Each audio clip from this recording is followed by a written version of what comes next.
Hello students, good morning. How are you? Today I am going to start a fresh chapter, that is fourth chapter, chemical kinetics. Okay? आज का हमारा जो lecture होगा बच्चों introductory होगा और इसमें रेट ऑफ रिएक्शन पढ़ेंगे. ओके? तो आइए हम हेडिंग लगाते हैं chemical kinetics. Chemical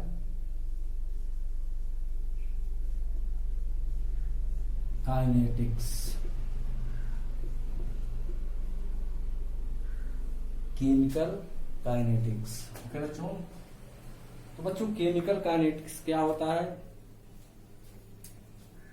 it is a branch of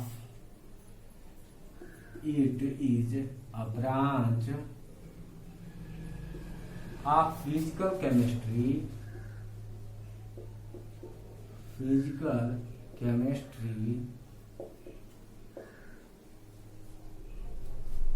It is a branch of physical chemistry which deals with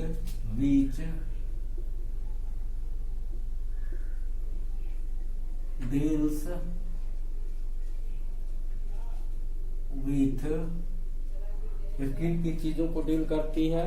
पहला rate of reaction. Rate of reaction इसको आप बच्चों आगे पढ़ोगे ROR. ओके. दूसरा जो है बच्चों factors which effect rate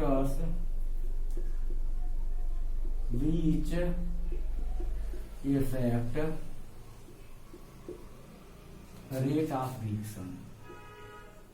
rate of reaction means rate of reaction ROR को इफेक्ट करने वाले फैक्टर्स. और तीसरा बच्चों है mechanism of reaction. Mechanism of reaction बच्चों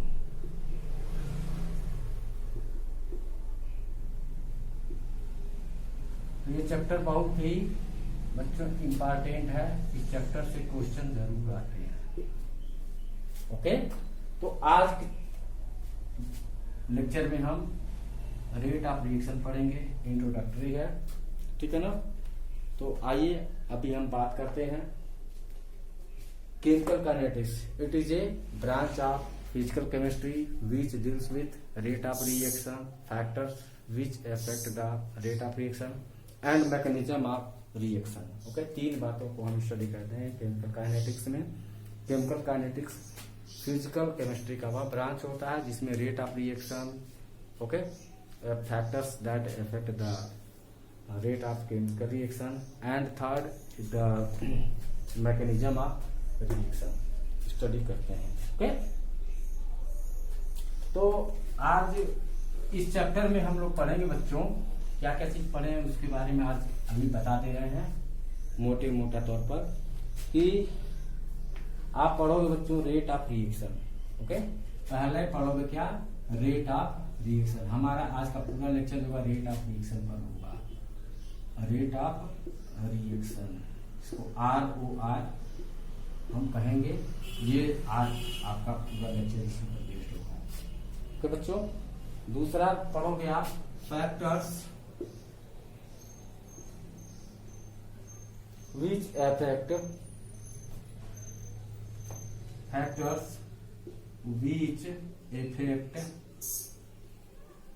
ROR रेट ऑफ रिएक्शन को प्रभावित करने वाले जो फैक्टर्स होते हैं. ये कौन कौन से फैक्टर होंगे बच्चों?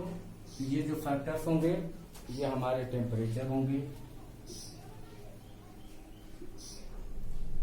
किस तरह से टेम्परेचर रेट ऑफ रिएक्शन को प्रभावित करता है.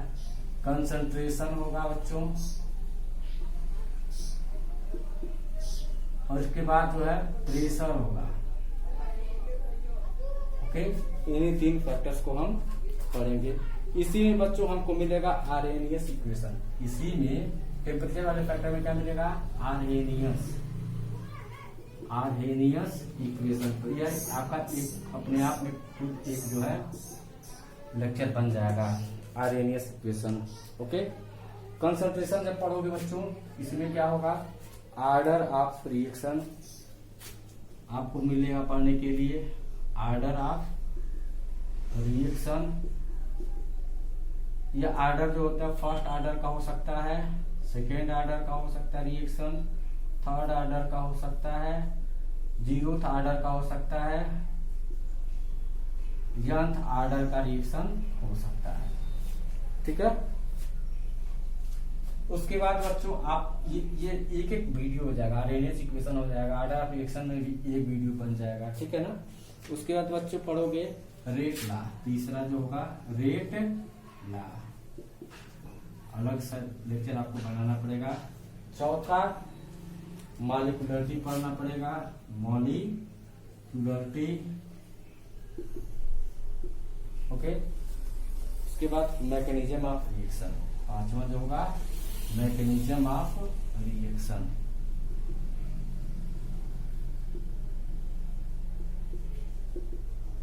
ओके।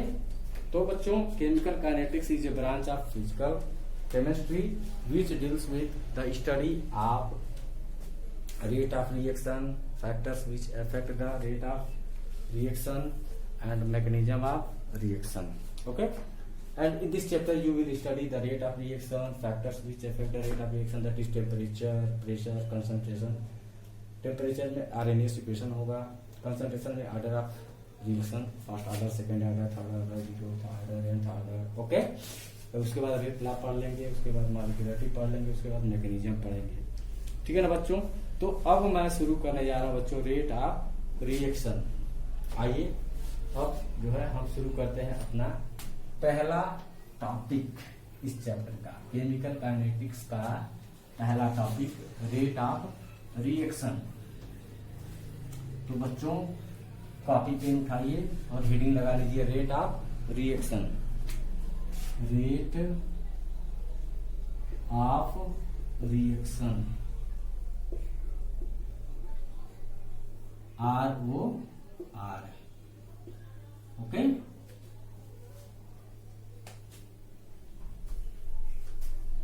होता क्या है, रेट ऑफ रिएक्शन क्या होता है? Change in concentration, change in concentration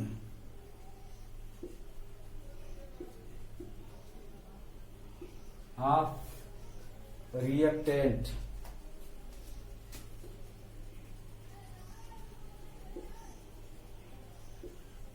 or products with respect to time, with respect to time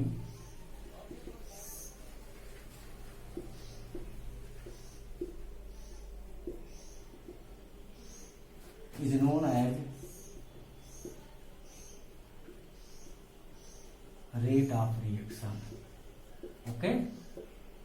Change in concentration of reactants or products with respect to time is known as rate of reaction, ROR। समझ आ रहा है बच्चों? समय के साथ साथ, ठीक है ना, रिएक्टेंट या प्रोडक्ट के कंसंट्रेशन में जो चेंज होता है उसी को हम रेट ऑफ रिएक्शन कहते हैं। ओके। तो बच्चों हमारे पास जो रिएक्शंस होते हैं वो तीन तरह से होते हैं। ठीक है। कुछ रिएक्शन जो होते हैं बच्चों very fast reaction, very fast reaction, very fast reaction. इसका एग्जांपल चाहोगे तो आयनिक रिएक्शन, आयनिक रिएक्शन। इसका एग्जांपल जितने भी होते हैं आयनिक रिएक्शन, आयनिक रिएक्शन जैसे ये GnO3 प्लस NaCl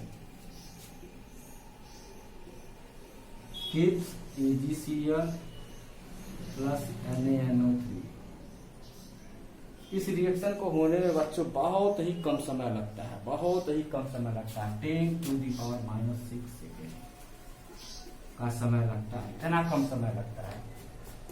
ओके। इसलिए इसके रेट ऑफ रिएक्शन को हम स्टडी नहीं करते हैं। Rate of reaction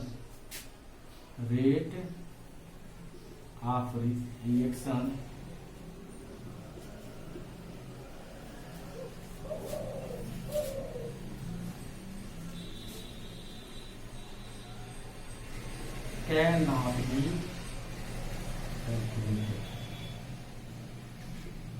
okay, calculate नहीं किया जाता है। जो फास्ट रिएक्शन होते हैं बच्चों, जितने बहुत फास्ट रिएक्शन होते हैं, आयनिक रिएक्शन होते हैं, उनके रेट ऑफ रिएक्शन को हम कैलकुलेट नहीं करते। मतलब ये हमारे लिए यूजफुल नहीं है। इस चैप्टर में हमको वेरी फास्ट रिएक्शन नहीं पढ़ना है। ओके, क्योंकि ये रिएक्शन बहुत ही तेजी से होते हैं। आयंस होते हैं, silver ion, nitrate ion, sodium ion, chloride ion, आपस में बहुत जल्दी से जो होते हैं ना रिएक्ट कर लेते हैं, कंबाइंड हो जाते हैं, एक्सचेंज हो जाते हैं आयंस और प्रोडक्ट बना लेते हैं। तो कितना समय लगता है रिएक्टेंट और प्रोडक्ट की कंसंट्रेशन में चेंज होने में? वह 10⁻⁶ ऑर्डर का होता है। बहुत ही कम समय लगता है, इसीलिए इसके रेट ऑफ रिएक्शन को हम कैलकुलेट नहीं करते हैं। ओके बच्चों, दूसरा बच्चों है very slow reaction. Very slow reaction, कुछ रिएक्शन बच्चों बहुत ही स्लो होते हैं, धीमे होते हैं, ठीक है ना। जैसे rusting of iron, rusting of iron महीनों वर्षों लग जाता है। ओके, इसलिए इसका भी रेट ऑफ रिएक्शन हम नहीं कैलकुलेट करते हैं। It takes years to complete, पूरा होने में वर्षों लग जाता है। 1-2 दिन में थोड़ा होता है, 10-5 मिनट में नहीं होता है रस्टिंग। रस्टिंग होने में महीनों वर्षों लगता है। ओके, तो बैठ करके कोई भी थोड़ा करेगा, ठीक है ना। आपको यदि रेट ऑफ रिएक्शन कैलकुलेट करना है तो रिएक्शन न तो बहुत ही तेज होना चाहिए, न तो बहुत ही स्लो होना चाहिए। तो ये भी जो होता है ना, इसका भी रेट ऑफ रिएक्शन नहीं कैलकुलेट किया जाता है। Rate of reaction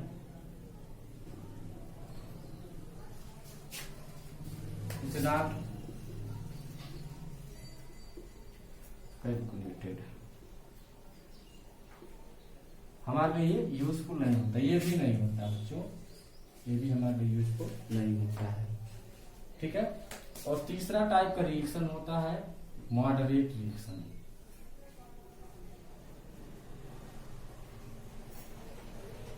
moderate reaction न तो बहुत ही स्लो ही होते हैं, न बहुत ही फास्ट होते हैं बच्चों। Example molecular reaction, molecular reaction, molecule जिसमें भाग लेते हैं उनको मॉलिक्यूलर रिएक्शन कहा जाता है। ओके, जैसे नाइट्रोजन और हाइड्रोजन मिलते हैं तो अमोनिया बनता है। ये बहुत आपको पढ़ने को मिलेगा इस चैप्टर में। केमिकल काइनेटिक्स में अमोनिया का सिंथेसिस जो होगा आपको बहुत कई बार पढ़ने को मिलेगा, लिखने को मिलेगा। तो यहाँ पर मॉलिक्यूल्स मिल रहे हैं, नाइट्रोजन का मॉलिक्यूल, अमोनिया का मॉलिक्यूल मिल करके, सॉरी नाइट्रोजन और हाइड्रोजन का मॉलिक्यूल मिल करके अमोनिया बना रहे हैं। ये रिएक्शन जो होता है रिवर्सिबल होता है बच्चों, ऐसा होता है रिवर्सिबल, ठीक है। तो चूंकि हमको अमोनिया बनाना है, ताकि मैं फॉरवर्ड जो है डायरेक्शन में एरो दे रखा हूं। तो इसमें होता क्या है बच्चों, नाइट्रोजन के बीच जो बांड होते हैं ये टूटते हैं। ऐसे हाइड्रोजन के बीच जो बांड होता है वह टूटता है, ब्रेकिंग ऑफ बॉन्ड, बांड्स टूटते हैं। और यहाँ पर क्या होता है, नाइट्रोजन हाइड्रोजन के बीच बांड बनता है, न्यू बॉन्ड्स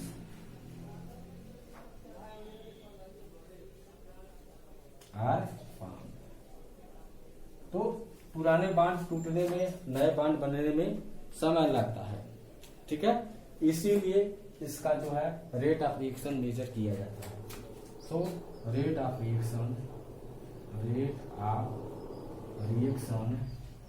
इज मेजर्ड। बच्चों रेट ऑफ रिएक्शन क्या होता है जानते हैं ना? Change in concentration of reactants of products with respect to time is known as rate of reaction. तो रिएक्शन तीन तरह से होते हैं, या तो वेरी फास्ट रिएक्शन, या तो वेरी स्लो रिएक्शन, या तो moderate reaction. Very fast reaction अनेक रिएक्शन होते हैं, उनको कंप्लीट होने में बहुत ही कम समय लगता है, 10⁻⁻6 सेकेंड्स का टाइम लगता है, और इसलिए उसका रेट ऑफ रिएक्शन कैलकुलेट नहीं किया जाता है, इसको डिस्कस नहीं करते, डिटरमाइन नहीं करते। वेरी स्लो रिएक्शन जैसे रास्टिंग ऑफ आयरन, इसको कंप्लीट होने में वर्षों महीनों लग जाते हैं, इसीलिए उनका भी जो है हम रेट ऑफ रिएक्शन को कैलकुलेट नहीं करते हैं, डिटरमाइन नहीं करते हैं। जो मॉडरेट रिएक्शन होता है जैसे मॉलिक्यूलर रिएक्शन होते हैं, इनको पूरा होने में, ठीक है ना, न तो बहुत ही कम समय लगता है न बहुत ज्यादा समय लगता है, एक अच्छा खासा समय लगता है, इसीलिए इनका जो है रेट ऑफ रिएक्शन को हम कैलकुलेट करते हैं। ओके स्टूडेंट्स, ओके चलिए अब आगे बढ़ते हैं, इसको नोट कर लीजिए, मिटा दें, मिटाएं, ठीक। तो समझ में आ रहा होगा आप लोगों को, केमिकल काइनेटिक्स बहुत ही इंटरेस्टिंग चैप्टर है, आसान है, थोड़ा सा ध्यान देंगे आसानी से सब समझ में आता जाएगा, ठीक है।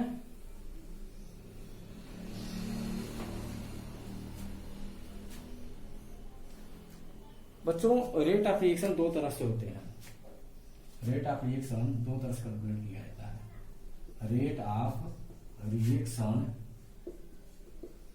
दो तरह से कैलकुलेट करते हैं, एक होता है average rate, average rate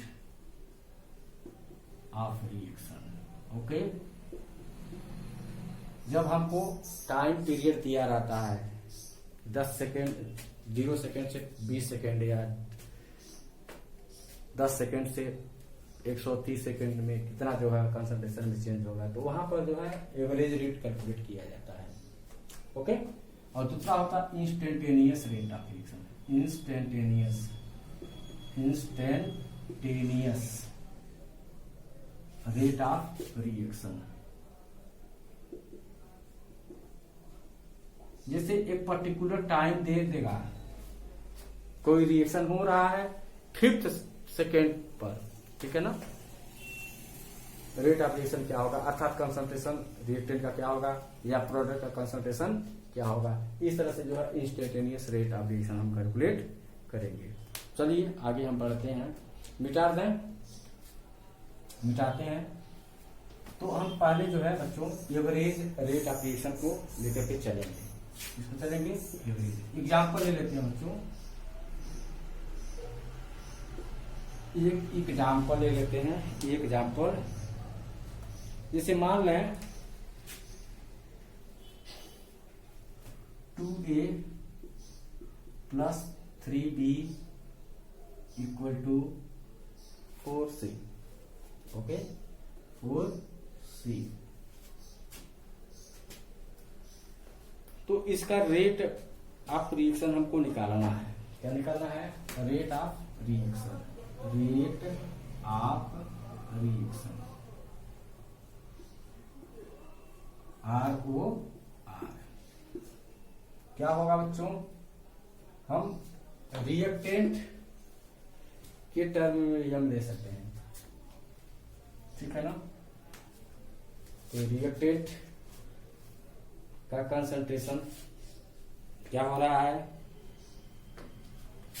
reactant आपका डेल्टा E है by delta T, change in concentration by change time interval multiply by 1/2, और इसके पहले माइनस लगा देते हैं, इसलिए माइनस लगाते हैं बच्चों क्योंकि यहाँ पर जो डेल्टा A आएगा, डेल्टा E = क्या होगा, A2 - A1। शुरुआत में क्या होगा बच्चों, A2 का वैल्यू 0 होगा, A1 का वैल्यू कुछ रहेगा, निगेटिव में आएगा कहने का मतलब। तो उस निगेटिव रेट ऑफ रिएक्शन को हम पॉजिटिव बनाने के लिए माइनस मल्टीप्लाई कर लेते हैं, ठीक है ना। यहाँ पर जो कोएफिशिएंट दिया रहता है उससे हम डिवाइड करते हैं, ठीक है, तो हमारा रेट ऑफ रिएक्शन पता चलता है। ऐसे ही दूसरा रिएक्टेंट है यहाँ पे लिख देंगे -1/3 concentration of delta B by delta T. Okay, अब ये प्रोडक्ट का इसको तो पॉजिटिव तो ऑलरेडी होगा 1/4 into delta C by delta T. ठीक है, ये रेट ऑफ रिएक्शन हो रहा है। ये माइनस इसलिए लगाया गया है क्योंकि डेल्टा ए निगेटिव आएगा। ओके, उस निगेटिव को पॉजिटिव चेंज करने के लिए हम माइनस लगा देंगे। Minus into minus equal two plus होता है, क्योंकि रेट कभी भी नेगेटिव नहीं हो सकता बच्चों। ठीक है ना। चलो अब देखो दूसरा एग्जांपल ले लेते हैं, मिटा दें। चलो इस यहीं पर जो है एक एग्जांपल और ले लेते हैं। दूसरा एग्जांपल है 3x plus y gives z 2z। Okay, इसके रेट ऑफ रिएक्शन को कैलकुलेट करना है। चलिए बहुत आसान है। ROR equal to -1/3 concentration of x, change in concentration of x by time interval delta t, y -1/1 delta y by delta t।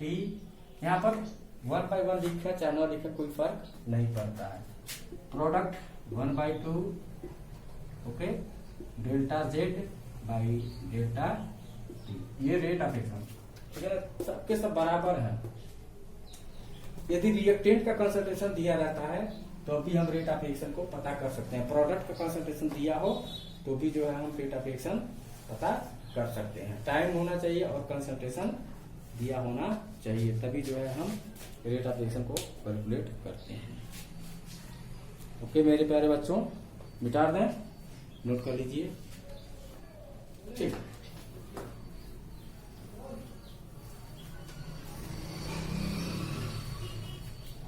अब है बच्चों रेट ऑफ अपीयरेंस। एग्जाम्पल ले लेते हैं फिर वही 3x plus y gives 2z। ठीक है, ROR देख लें एक बार, ROR देख लें। चलिए ROR क्या होगा बच्चों, माइनस रिएक्टेंट के टर्म मिलेंगे -1/3 delta x by delta t equal to -1/1 by delta t equal to 1/2 delta z by delta t। Okay, अब बच्चों rate of appearance of Z, किस रेट से जेड जो है हमारा बन है। Rate of appearance of Z, इसको क्या लिख सकते हैं ब्रैकेट में, ROA ऑफ जेड। किस रेट से हमारा जेड बन रहा है। ओके, तो क्या होगा, concentration of, change in concentration of Z by delta T. Okay, और बच्चों इसको हम मॉड लगा लेते हैं। ठीक है, क्या कर लेते हैं, mod.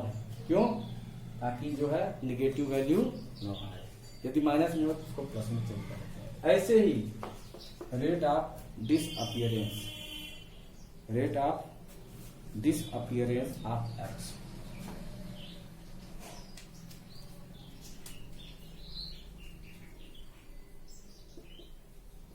Disappearance of x,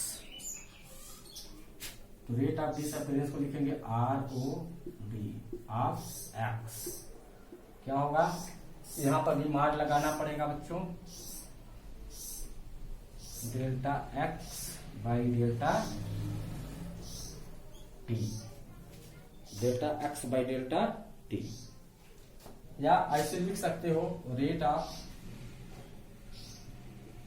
this appearance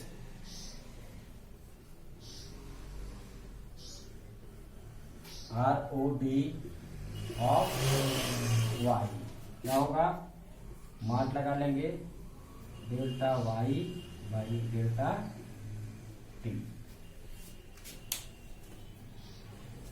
यदि अपीयरेंस का रेट पता हो, डिस अपीयरेंस का रेट पता हो, तो हम रेट ऑफ रिएक्शन कैलकुलेट कर सकते हैं बच्चों। यदि रेट ऑफ अपीयरेंस या रेट ऑफ डिस अपीयरेंस मालूम हो तो हम रेट ऑफ रिएक्शन को कैलकुलेट कर सकते हैं। यहां पर बच्चों एक बात आपको ध्यान रखना होगा, यूनिट का। यूनिट क्या है, रेट ऑफ रिएक्शन या रेट ऑफ अपीयरेंस या रेट ऑफ डिस अपीयरेंस का यूनिट क्या होगा। तो देखो बच्चों, ये जो ऊपर है कंसंट्रेशन, कंसंट्रेशन जनरली जो होता है ओके मोल पर लीटर में लिया जाता है और टाइम सेकेंड लिया जाता है। तो यूनिट क्या होगा, मोल पर लीटर पर सेकेंड। यदि गैस मान लीजिए हो, ठीक है, गैस, तब यूनिट क्या होगा रेट ऑफ रिएक्शन का। तो मोल पर लीटर नहीं, एटीएम लिया जाता है, एटीएम पर second, ATM second inverse. Okay बच्चों, ये यूनिट होगा, इसको नोट करिए। समझ में आ रहा है, ठीक, मिटाते हैं, मिटा रहे हैं, चलिए ओके।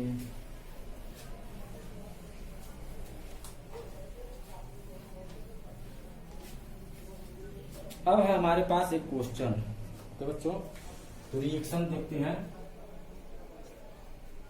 क्वेश्चन है कि 4NH3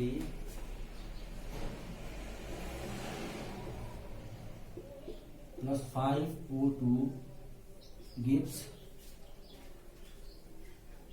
4NO plus 6H2O, okay, find average ROR, okay, average rate of reaction find out करना है। हाँ, तो मेरे प्यारे बच्चों, solution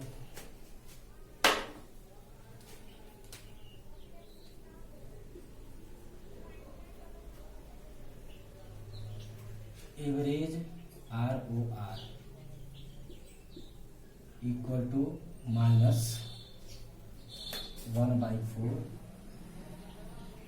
delta NH3 by delta T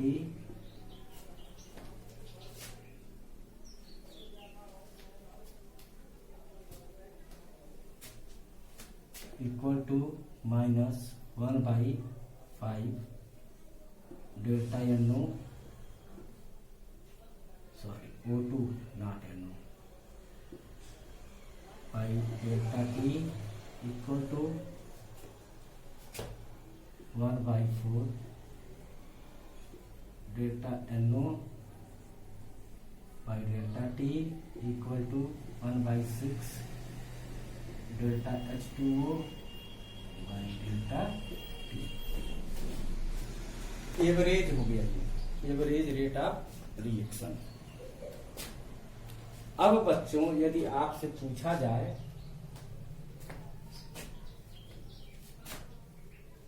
and find ROA of NO and ROD of O2, ठीक है, ये भी कैलकुलेट करना है। मान लीजिए तो लिखेंगे ROA rate of appearance ROA of NO क्या होगा, मार्क लगाना पड़ेगा बच्चों, delta NO by delta T। ऐसे ही disappearance ROD of O2 equal to mod delta O2 by delta T। आ रहा समझ में? बहुत बढ़िया, बहुत बढ़िया बच्चों, नोट कर लीजिए, मिटा दें। ओके ओके, यहां से हटाते हैं। अब नेक्स्ट क्वेश्चन पर चल रहे हैं। चलो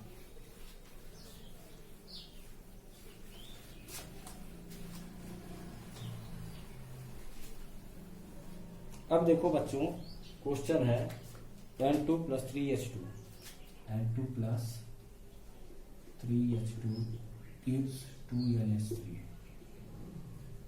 ओके, यह रिएक्शन है। During the formation of NH3, during the formation of NH3, during the formation of NH3, 2 moles of N2, 2 moles of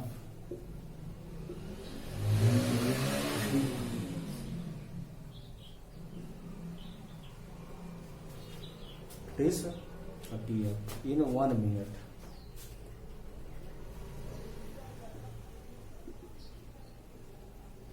एक मिनट में नाइट्रोजन के 2 मोल डिसअपियर होते हैं। फाइंड पहला ROR, दूसरा कैलकुलेट करना है ROD of H2, ROD of H2, तीसरा ROA of NH3, ROE of NH3, और क्या दे रखा है, volume of vessel, volume of vessel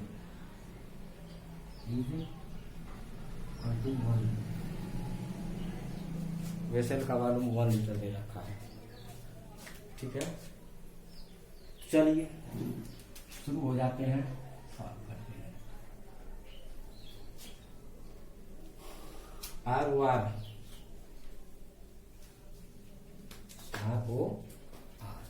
चलो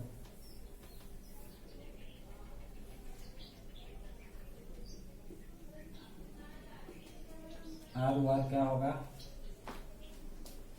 minus delta N2 by delta T। Okay, nitrogen के कितने मोल हैं बच्चों, नाइट्रोजन के कितने मोल हैं,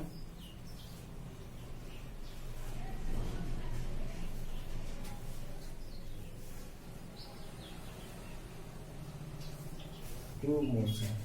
ठीक है, 0 माइनस 2,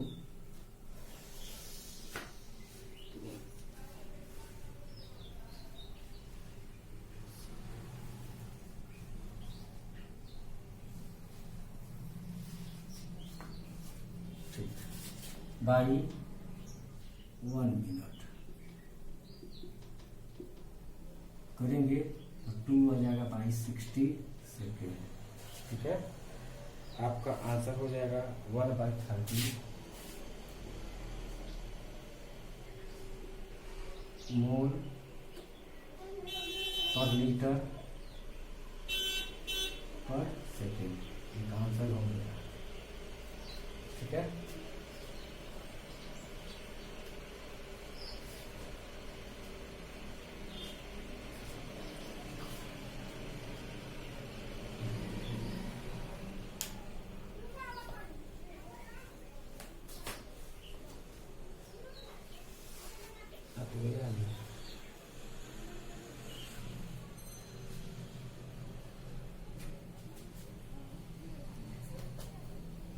सेकेंड क्या कह रहा है कि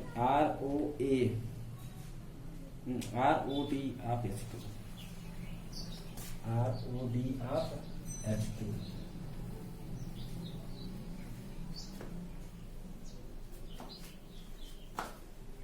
ROD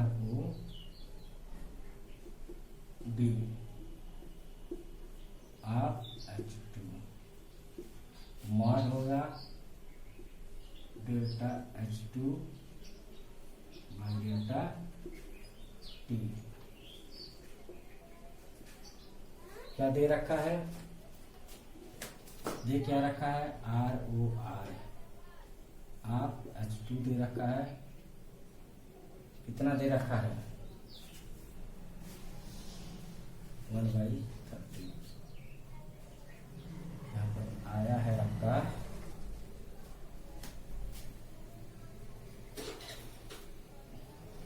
1/-1/3 delta H2 by delta T। Okay,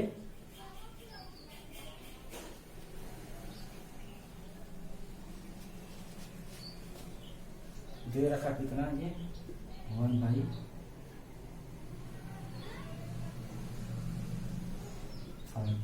mole litre inverse second inverse. ठीक है, लिख लीजिए।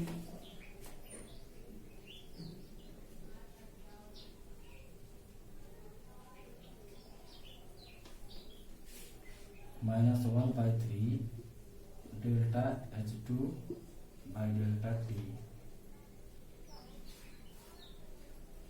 इक्वल टू क्या होगा,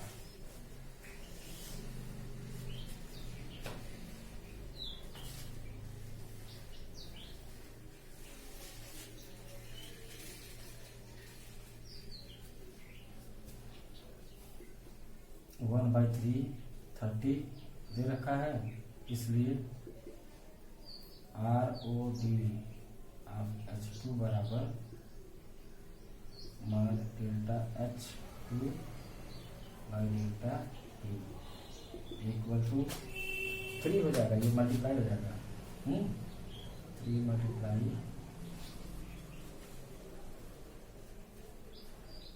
1/3 delta H2 by delta T, 3 into 1/30 1/10 mole पर लीटर पर सेकेंड। ये सेकेंड आंसर हो गया बच्चों। ओके,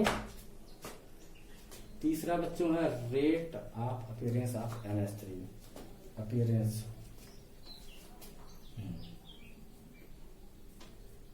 ROA ऑफ NH3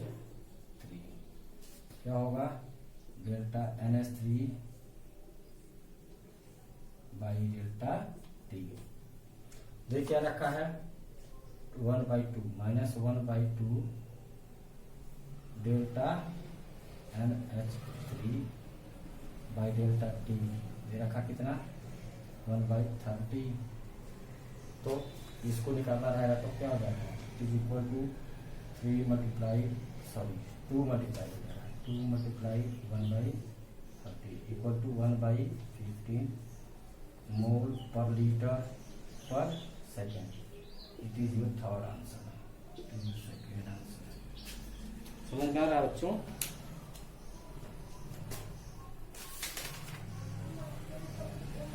ठीक है, तो इस तरह से इस क्वेश्चन को हम सॉल्व करेंगे, कर सकते हैं ना, आसान है, कठिन नहीं है, बहुत ही है बच्चों। मिटाते हैं, ठीक।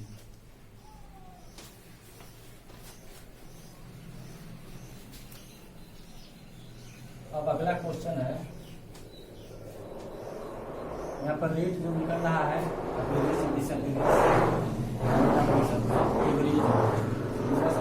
इंस्टेंटेनियस है। क्वेश्चन अगला है 2N2O5 gives 4NO2 plus O2 4NO2 plus O2। Okay, if rate of appearance, if ROA of NO2 is 2 mole per liter per second, 2 mole per liter per second, find first ROR,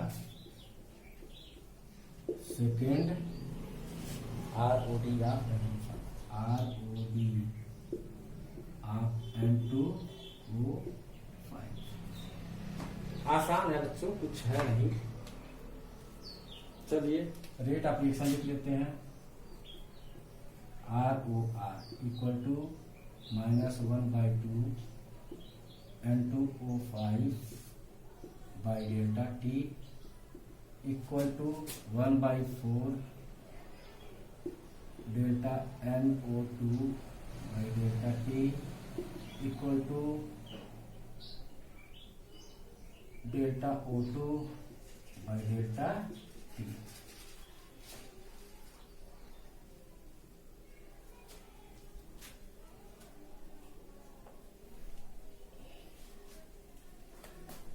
rate of appearance of NO2 दे रहा है, ROA of NO2 क्या दे रहा है, mod of delta NO2 by delta T, it is 2 moles per litre पर second. ठीक है, तो calculate क्या करना है, ROR। चलो भाई,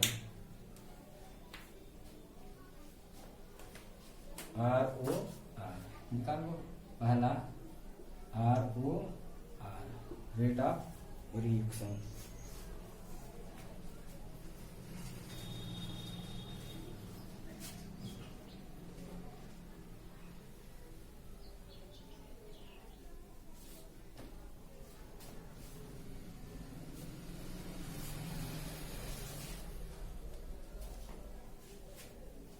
NO2 का दिया तो NO2 का ही निकाल लेंगे। चलो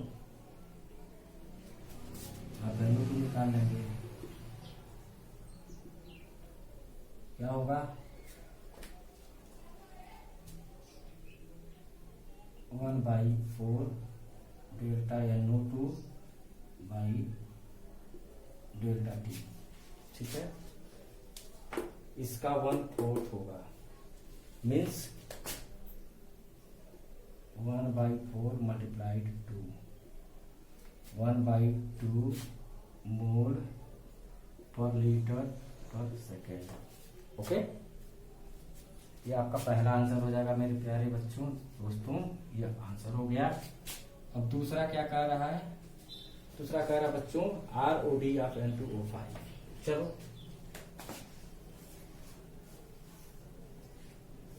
ROD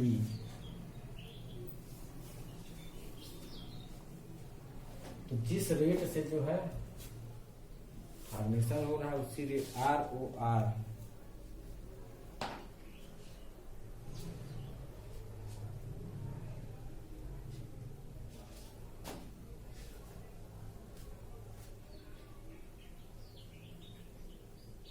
N2O5 equal to -1/2 delta N2O5 by delta T। Okay, और ROD क्या होगा, ROD of N2O5 mod delta N2O5 by delta T।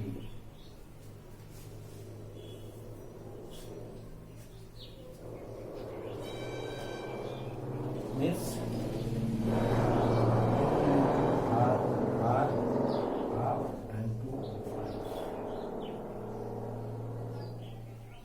into 1/2, 1 mole पर लीटर सेकेंड इनवर्स। ओके बच्चों, ये आपका आंसर है। तो कठिन नहीं है, आसान है बच्चों, मिटा दें। कोशिश करोगे तो जरूर इसको साफ करोगे। आओ इंस्टेंटेनियस रेट को कैलकुलेट करते हैं। क्या कैलकुलेट करते हैं? Instantaneous rate. मिटाएं। Okay,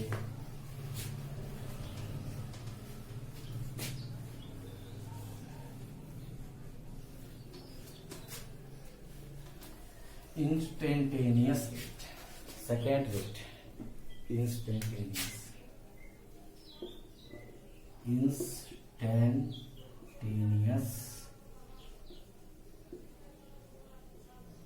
rate. ओके बच्चों, रिएक्शन मान लो है 2A + 3B gives 4C। Okay, जब डेल्टा टी का वैल्यू 0 हो, डेल्टा टी = 0, ठीक है, तो उस समय हम डेल्टा टी को क्या करते हैं? dt। ओके, तो उस समय क्या होगा? Instantaneous rate, instantaneous rate, okay, of reaction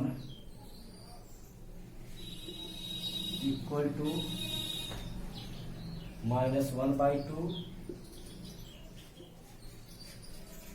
dA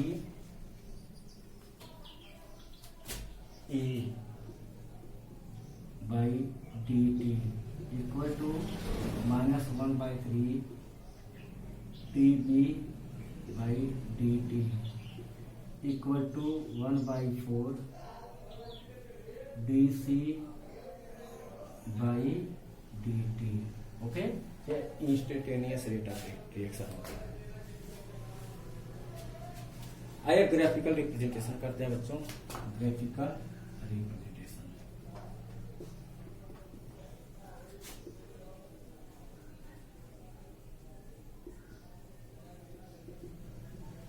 graph पर किस तरह से जो है इंस्टेंटेनियस रेट को हम रिप्रेजेंट करेंगे। मान लीजिए रिएक्टेंट वाला है, तो इस तरह से यहाँ पर टाइम है और यहाँ पे रिएक्टेंट है, ठीक है। तो जब t = 0 रहेगा तो टोटल का टोटल आपका रिएक्टेंट होगा। जैसे जैसे समय बढ़ता जाएगा वैसे वैसे रिएक्टेंट बढ़ता जाएगा और प्रोडक्ट बढ़ता जाएगा, ठीक है बच्चों। जैसे जैसे समय बढ़ता जाएगा वैसे वैसे शुरू में टोटल जो है जितना कंसंट्रेशन होगा सबका सब रिएक्टेंट होगा। धीरे धीरे धीरे धीरे समय बढ़ते बढ़ते रिएक्टेंट का कंसंट्रेशन कम होता जाएगा और प्रोडक्ट बढ़ता जाएगा। ऐसे ही हम प्रोडक्ट और टाइम के बीच ग्राफ बना सकते हैं। ये टाइम हो गया और ये प्रोडक्ट का कंसंट्रेशन हो गया, ठीक है। शुरुआत में क्या होगा बच्चों?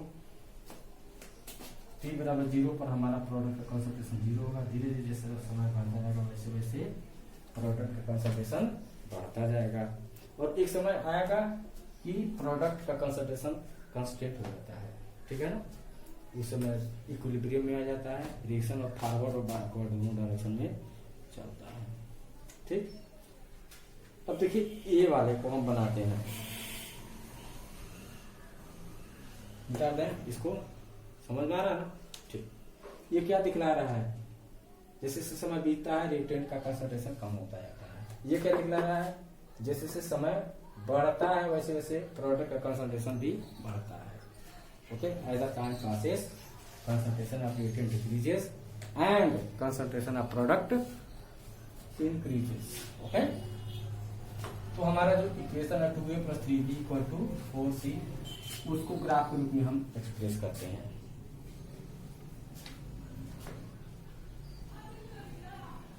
ये आपका कंसंट्रेशन हो गया ए का y एक्स सॉरी और इस पर टाइम t हो गया, ठीक है। क्योंकि ये आपका रिएक्टेंट है तो शुरू में क्या होगा? टोटल का जो है आपका कंसंट्रेशन होगा रिएक्टेंट का, ठीक। पर यदि हम एक स्लोप खींचे बच्चों, इस पर यदि हम एक स्लोप ड्रा करें, यही स्लोप होगा, ये टेंजेंट खिंचाया, ये थीटा मान लो हो, ये जो है पॉजिटिव डायरेक्शन में जो है आपका स्लोप होगा। क्या होगा? स्लोप। ये स्लोप कितना होगा? स्लोप का वैल्यू होगा टेन थीटा। ओके, ये किसके बराबर होगा? ये बराबर होगा डेल्टा ए, ये डी ए कह लीजिए, D A by D T, ये स्लोप ही प्रेजेंट करता है। ठीक है, ऐसे ही प्रोडक्ट का भी बना सकते हैं ग्राफ। ये आपका टाइम हो गया और ये प्रोडक्ट हो गया। ये तो उल्टा होएगा इस तरह से। शुरुआत में प्रोडक्ट कंसंट्रेशन 0 होता है, जिस समय बीतता है वैसे वैसे प्रोडक्ट कंसंट्रेशन बढ़ता जाता है। ठीक है, इस पर यदि हम स्लोप बनाए, एक टेंजेंट खींचे, एक टेंजेंट यदि हम खींचे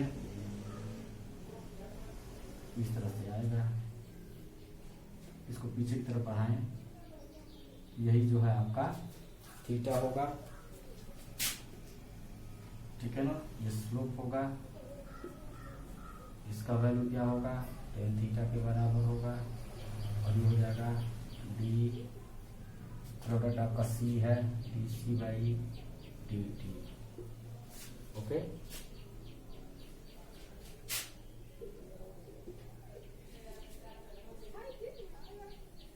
ठीक है ना। तो यही तो है आपका, और क्या है? ये ग्राफिकल रिप्रेजेंटेशन हो गया आपका इंस्टेंटेनियस पर्टिकुलर टाइम पर जो है कंसंट्रेशन क्या है रिएक्टेंट या प्रोडक्ट का, तो इस ग्राफ के साथ से हम इसको कैलकुलेट कर लेते हैं। मिटा दें? मिटाएं? चलिए ठीक है, मिटा देते हैं। अब क्वेश्चन है एक दो, इसको सॉल्व करते हैं, फिर इस लेक्चर को मैं वाइंड अप कर दूंगा। ओके, चलो क्वेश्चन नोट करो। 2 + 3 क्वेश्चन है, N2 + 3H2 is 2NH3। Okay, और इसका ग्राफ दे रखा है बच्चों इस तरह से।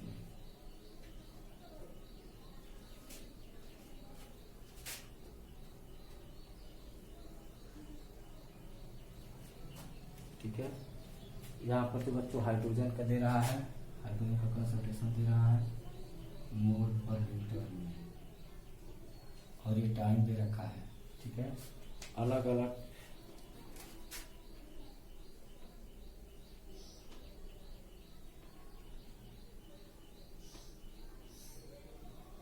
ठीक है, जब हमारा टाइम जो होता है 2 सेकेंड रहता है तो कंसंट्रेशन जो होता है 10 होता है। ठीक है, और ये जब टाइम 4 सेकेंड हो जाता है 80 सेकेंड, तो ये 6 हो जाता है कंसंट्रेशन किसका? हाइड्रोजन का, रिएक्टेंट का। जैसे समय बीतता जाता है वैसे वैसे हाइड्रोजन का कंसंट्रेशन कम होता जाता है। ओके, फाइंड आप क्या करना बच्चों? Find instantaneous ROR, instantaneous ROR, second instantaneous ROD, instantaneous ROD of N2। Okay, ये दो चीजें आपको कैलकुलेट करना है। चलिए, तो आप पास कर लीजिए, 2 मिनट में सॉल्व कर जाइए, कुछ है नहीं, कठिन नहीं है। चलिए सॉल्व करते हैं।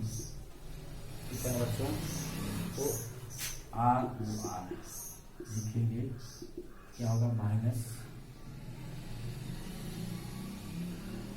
dN2 by dt equal to -1/3 dH2 by dt equal to 1/2 dNH3 by dt। ठीक है, अब इसमें स्लोप क्या है बच्चों, वही स्लोप बताता है।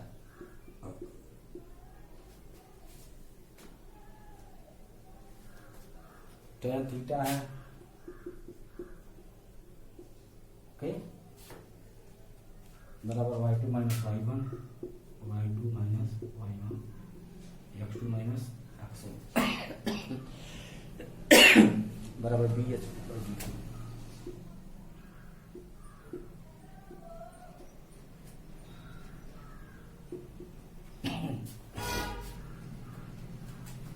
y2 10 माइनस 6,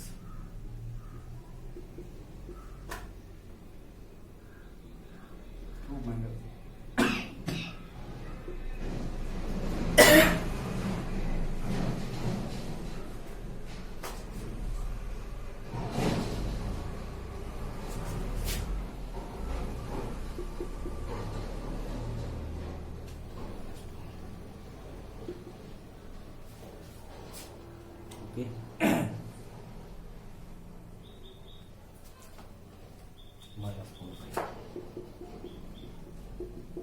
-2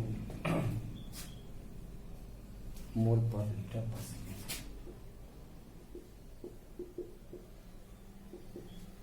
ये हो जाएगा, ठीक है। रेट ऑफ रिएक्शन, अब आपको कैलकुलेट क्या करना है, ROR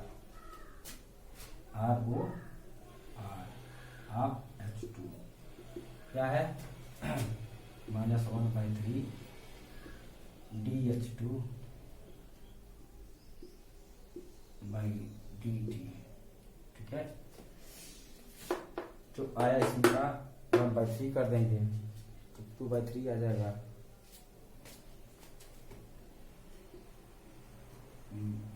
-1/3 मल्टीप्लाइड,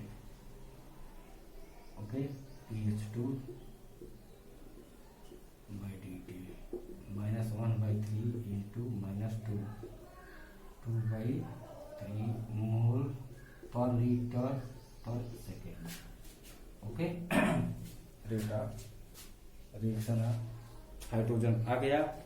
ऐसे ही rate of disappearance, ROD of N2 क्या होगा,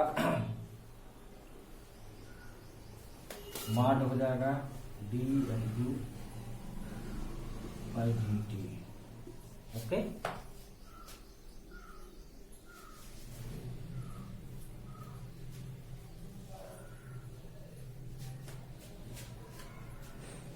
वही होगा माड DH2/dt, 2 मोल्स पर लीटर पर सेकेंड, ओके। ये रहा आपका इस क्वेश्चन का solution. Thank you very much students. अब इसके बाद जो है हम एक नया वीडियो करके आएंगे, ठीक है ना। Factors affecting rate of reaction, temperature, pressure and concentration, okay.